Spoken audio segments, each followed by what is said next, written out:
Let's go. Okay, let's count down. 3. Kucha. Okay. So I didn't apply to multiple colleges. I applied to one, and it was Howard University.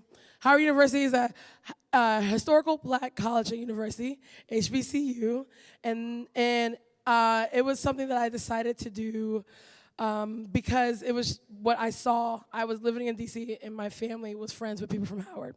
When I got to Howard, I saw things that I didn't see back in my own life, which were people that looked like me everywhere, all the time. We did things, we went to the monuments, we walked to the movies, we walked, we ate. It was always just us. And I didn't have that growing up. My mom was actually kind of against it. So seeing crowds of black people, brown people was big. It felt good. It felt like community. It felt like something I needed, and I didn't know I needed it, and it just was great. But then I dropped out because it's college, and the first industry that accepted me and gave me a job was the restaurant industry. And when I started in the industry, I was having a great time. I loved people, and didn't even know though that I was kind of missing what I was doing at Howard type of communities. When I got into bartending, someone literally pushed me into a competition. And it was Bacardi Legacy. I don't know if everybody remembers that one. It was my first ever competition. And the Hendrix one, those were my first two ever. And it was like, oh shit, I'm like doing a thing, right? And I was going to these competitions and I was finding myself in a community still, and just saying like, oh shit, I'm doing things and having cocktails and shaking them up and creating. I'm still learning. I'm still feeling good about life. But I was finding that I was still kind of the only one looking like myself a little bit, right? I won DC Cocktail Queen. It was my first competition I ever won. I didn't win any of the other ones. And once I won that one, it was such an eye-opener. Like, I mean, the city was on fire. They were like, I was the first black cocktail queen of DC. I was the first one to do this thing. Yeah. And because of Cocktail Queen, I went to my first distillery ever. Like, I was just like, what? Like, it doesn't just come from a store and like on a shelf. It's like people make this. And that was huge for me. But I'm still seeing that I'm the only one. I went to camp, Run Amok. This is my first cabin mates. Sorry, I'm not supposed to talk about that. I'm supposed to keep talking. But I went to Camp Run Amok. It was awesome. It was great. 150 campers, leadership, different things like that. But very few of me. I'm missing my Howard connection. I'm missing that feel of seeing us come together. And I'm asking myself, why? Right? Now I'm asking myself, what's going on? Like, what do we know? Do we know that these things exist? Do we know that camp exists? Do we know that distilleries are making our booze?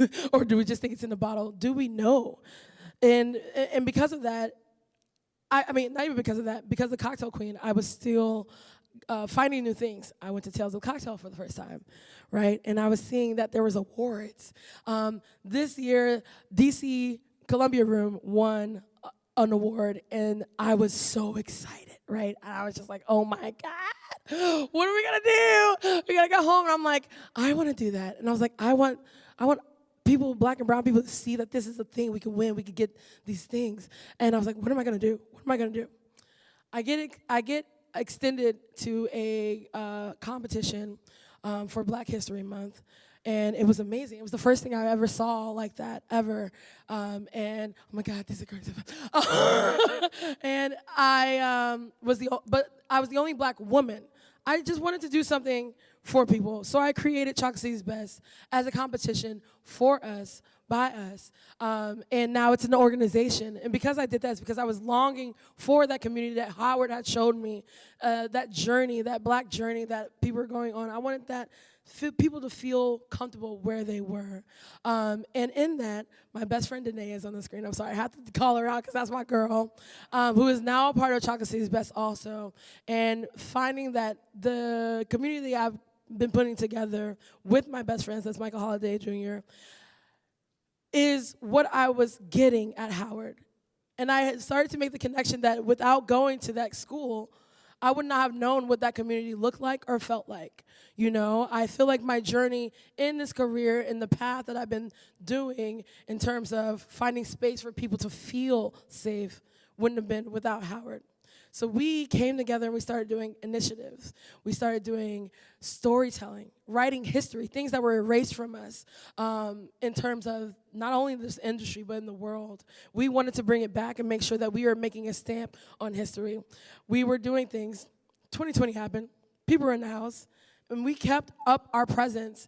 And I kept up a presence to show people that I'm still very passionate about this industry and passionate of showing and giving space and filling in gaps for people that were like me, black and brown people in the industry, and that we can do it. And then initiatives happened, right? Online, we were connecting, we were making bridges, we were doing these things. DEI was really in it, right? We were making inclusive spaces happen during 2020. And then we started seeing more of the change in the industry. And I felt like this was something that needed to happen. And because of all of these things, all the media presences, happenings happened.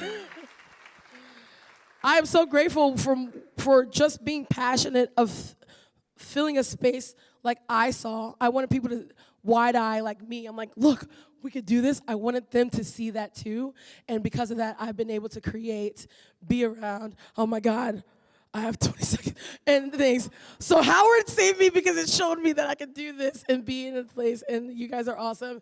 And yes.